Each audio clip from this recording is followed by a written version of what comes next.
जिसकी वजह से यहाँ पे क्रैक आया। और वो तो कुछ चीज़ें हैं जो हो सकता है आने वाले टाइम में मॉडिफाई कराऊँ। जब शाम को होती है ना 6 से मान लो 8 बजे तक, तो उसका लाइट का थ्रो है ही नहीं, मतलब ऑन है।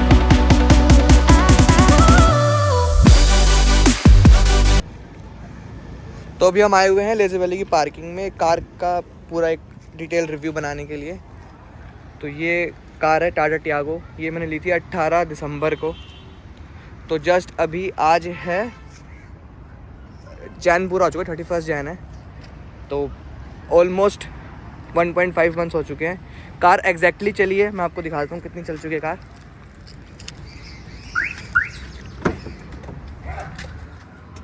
तो कार एग्जैक्टली चली है 3620 किलोमीटर। और रिसेंटली अभी मैं जब ट्रिप से आया था, ये मैं हूँ, हाय। तो रिसेंटली जब मैं ट्रिप से आया था तो ये एग्जैक्टली 1900 के अराउंड कार को ड्राइव करके आया था मैं। तो इस जर्नी में ना मुझे बहुत कुछ पता लगा इस कार के बारे में, बहुत से पॉजिटिव, बहुत से नेगेटिव। तो मैं स्टार्ट करूँगा पॉजिटिव के साथ में।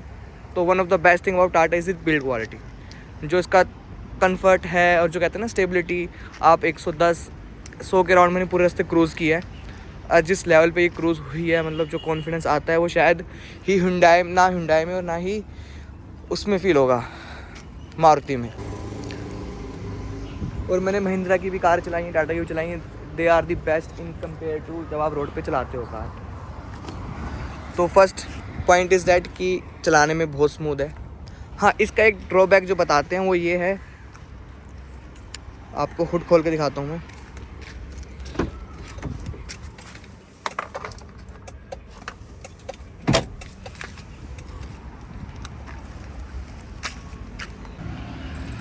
तो ये इसका इंजन है।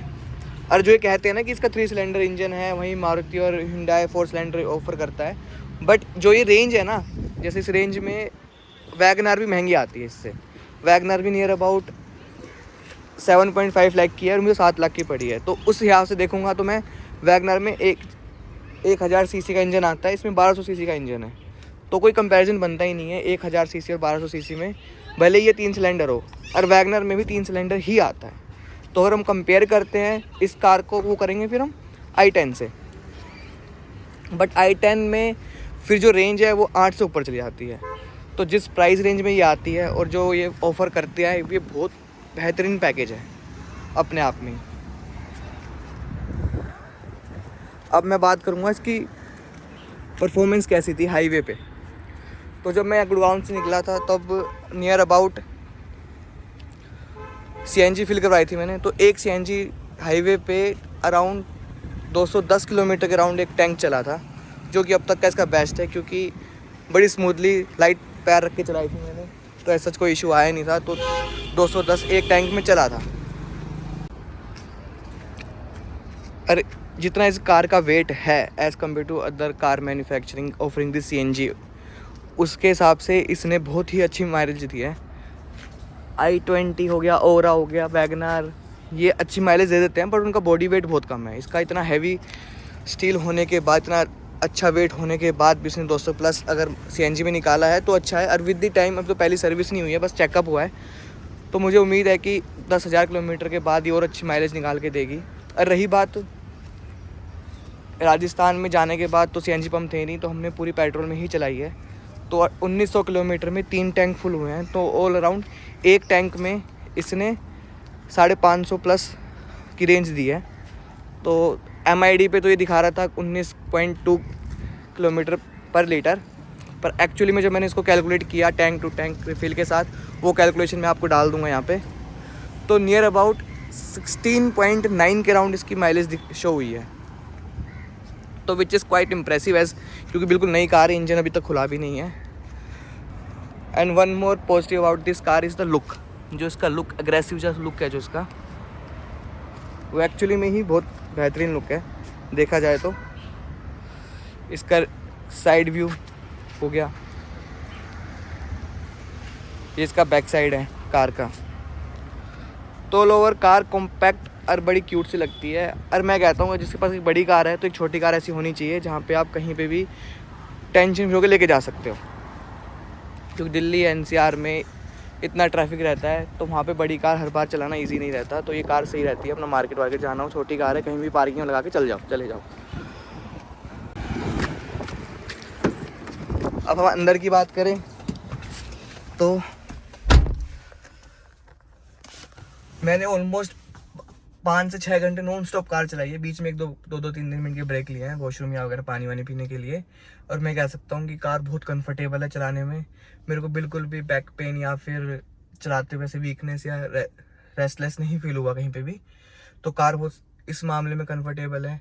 प्रॉपर आगे 2 बंदे बैठे हुए थे, पीछे 2 बंदे बैठे हुए थे, तो उन्होंने भी अपना रिव्यू दिया है कि कार इज़ क्वाइट गुड। और मैं रास्ते में एक टाइम ऐसा था कि मेरे को नींद आ रही थी, तो मैंने अपने दोस्त को कार दे दी थी, तो वो ड्राइव कर रहा था, मैं पीछे बैठ के सोया। मेरे को 1 घंटा बढ़िया नींद आई। तो पीछे कार भी कंफर्टेबल है।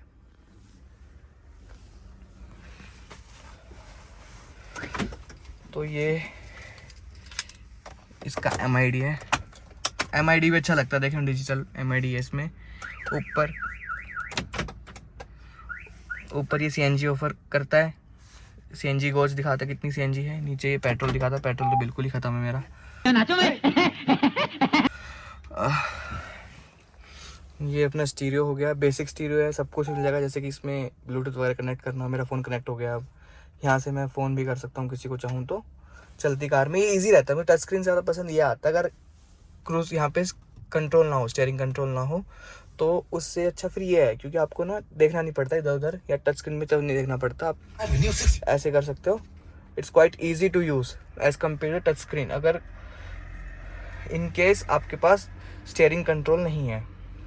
And the next part is कि टाटा की ऑल ओवर, जो अब तक मैंने पहला चेकअप कराया था टाइम से कार का, उन्होंने चेकअप करके, मैं ऑफिस में था तो 2 बजे मेरे पास कॉल आ गया था कि सर आपकी कार रेडी हो चुकी है, आप लेके जा सकते हो। तो मैं ऑफिस में था, तो मैंने मना कर दी थी कि मैं नहीं आ पाऊँगा। तो उन्होंने ड्राइवर के साथ कार ऑफिस में ही भिजवा दी थी। तो दिस इज़ समथिंग जिससे ट्रस्ट जीत रही है टाटा की धीरे धीरे। यार इतनी सर्विस इतनी अच्छी है कि आपको ज़्यादा एफर्ट नहीं करने पड़ रहे। तो अभी चलते हैं इसकी बैक सीट पे। बैक सीट पीछे से कैसी है। तो आगे वाली सीट मैंने अपने हिसाब से सेट की हुई है। और ये देखो पूरे पैर मेरे आराम से कंफर्टेबली मैं बैठा हुआ हूँ, कोई इतना इशू नहीं है। पर ये कार है 2 बंदों के पीछे, यहाँ एक बीच में कोई छोटा बच्चा आगे आ गया, वरना आप 3 बड़े फुल साइज़ अडल्ट नहीं बिठा सकते यहाँ पे। ये फिर इसका बैक है। ऑल ओवर कार अच्छी है। तो मैं बात करता हूँ कुछ नेगेटिव्स की जो इस कार में मुझे फील हुआ। तो वन ऑफ सबसे बड़ा जो नेगेटिव है वो है, तो बात करते हैं इस कार की थोड़ी नेगेटिव पॉइंट्स की जो मुझे फील हुए। तो फर्स्ट है कि 3 सिलेंडर इंजन है, तो नॉइज़ी बहुत है। आप ये देखना, भी गाड़ी में स्टार्ट करूँगा, गियर लीवर को नोटिस करना, ये देखो कितना वाइब्रेट करता है ये स्टार्ट होने तक ना। और एक टाइम के बाद ना वो वाइब्रेशन आपको फील होगी अंदर, जब आप थोड़े 4000 5000 RPM पे क्रूज़ करोगे तो आपको फील होगी वाइब्रेशन गियर लीवर पे, हैंड ब्रेक पे या फिर स्टीयरिंग पे। तो इसको 3000 से नीचे रखोगे तो बेस्ट चलेगी ये। फिर नेक्स्ट इसका जो है वो है इसके बूट स्पेस।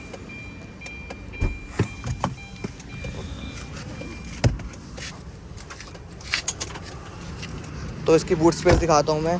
आफ्टर CNG बिल्कुल भी नहीं है, मतलब और कार में फिर भी थोड़ा बहुत बूट स्पेस ऑफर करता है, इसमें बिल्कुल भी नहीं है।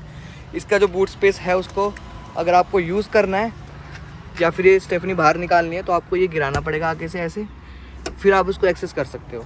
तो पूरे ट्रिप में हमें बड़ा ही ज़्यादा परेशानी हुई इस चीज़ को लेकर ना, कि अगर हमें अपना बैग भी निकालना है तो कार रोको, सीट गिराओ, फिर बैग निकालो।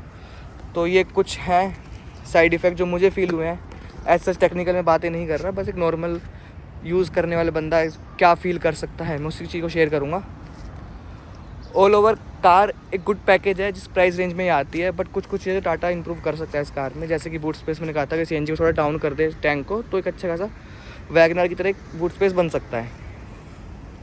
टाइम आ चुका है आई गेस टाटा को अपना जो इंजन है उसको इम्प्रूव करने का, कि अगर वो 4 सिलेंडर इंजन डाल देते हैं तो ये बड़ा स्मूथ हो जाएगा। अदरवाइज़ कार वो, अरे जो कलर मैंने पसंद किया था ब्लू कलर, लगता बड़ा प्यारा है, बट इस साथ एक साइड इफ़ेक्ट ये है कि यहाँ पे ना देखो हल्के हल्के आपको फील होंगे। देखो एक तो धूल बहुत जल्दी पकड़ता है ये कलर, देखो जस्ट कितनी धूल, अभी वॉश करवा के आया हूँ बस मैं। और इसमें ना सोयल मार्क भी बहुत ज़्यादा दिखते हैं जो वाइट कलर में नहीं आते। पर ये तो पर्सनल प्रेफरेंस है कि आपको कौन सा कलर पसंद है। मुझे पसंद आया तो मैंने ले लिया। बट कुछ कुछ चीज़ें हैं जो इस कलर के साथ आती हैं, ब्लैक या डार्क कलर के साथ, वो ये हैं कि मेंटेनेंस मांगता है। प्लस में यहाँ पे वो बहुत जल्दी दिखेंगे, जितने भी स्क्रैच वगैरह होंगे वो बहुत जल्दी विजिबल हो जाएंगे इस कार में, इस कलर में। और एक और नेगेटिव पॉइंट मेरे को ये लगता है कि मैंने इसके ऊपर ना बैक कैमरा लगाया हुआ है, तो जिसकी वजह से ना ऊपर बिल्कुल भी स्पेस नहीं है। तो अगर मैं इसको हल्का सा भी यूँ करूँगा ना तो ये हो नहीं सकता, तो मुझे इसी में थोड़ा एडजस्ट करना पड़ता है। तो मेरा जो पीछे का व्यू होता है ना वो थोड़ा डिस्टर्ब होता है इसकी वजह से।